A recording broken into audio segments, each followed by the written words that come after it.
town of Salem, Missouri. The Farthing family's entrance into my life was a game changer. So many memories.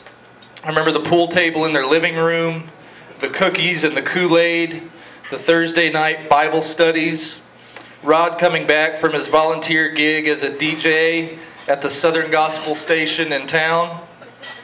And I remember suddenly wanting to be a DJ at the Southern Gospel station in town. I remember listening to E.V. Hill preach his own wife's funeral via cassette tape while riding in the car to a Preacher Boy contest at Central Christian College of the Bible. Rod was driving. I remember listening to old preachers tell stories around the campfire in the Kiamichi Mountains late at night, and Rod was across the fire. I remember preaching at preaching contests all through my teenage years, and Rod was the most encouraging listener in the audience. I remember a quiz Jan gave us one night at youth group to see how much we knew at the Bible.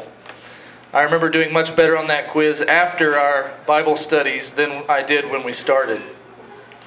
I remember the old sermon illustration about John Griffith, the railroad bridge operator, as told by Rod in the Sunday morning sermon, and understanding the gospel in a completely new way.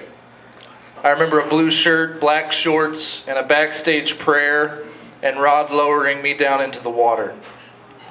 I remember rushing to get dried off and rushing back just in time to see my dad come up out of the water. It was March 6, 1994. And I remember getting a spiritual birthday card or an email or a text every year on that same date. I remember seeing my mother come up out of the water a few years later. I remember being 13, 14, 15 years old and being thrust into the pulpit by a man 30 years older than me, who obviously saw something in me that I didn't know existed.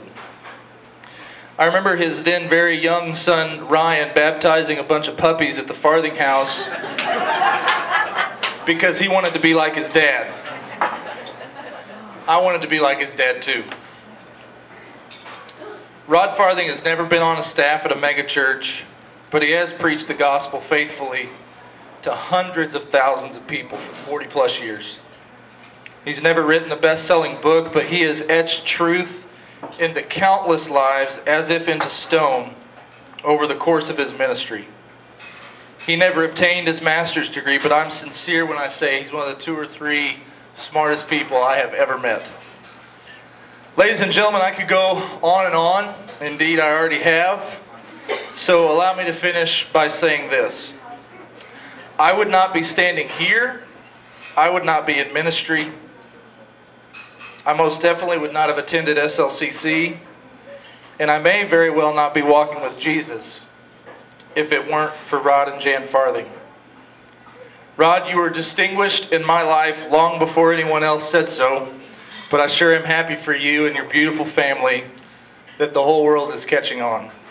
I'm honored to introduce to you Mr. Rod Farthing as a distinguished alum of St. Louis Christian College.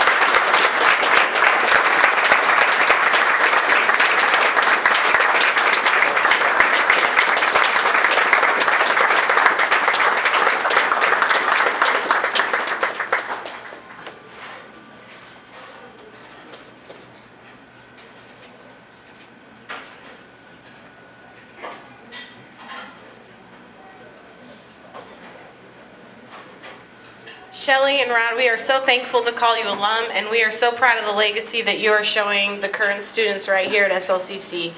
God bless you and your ministries. Everyone enjoy your dinner.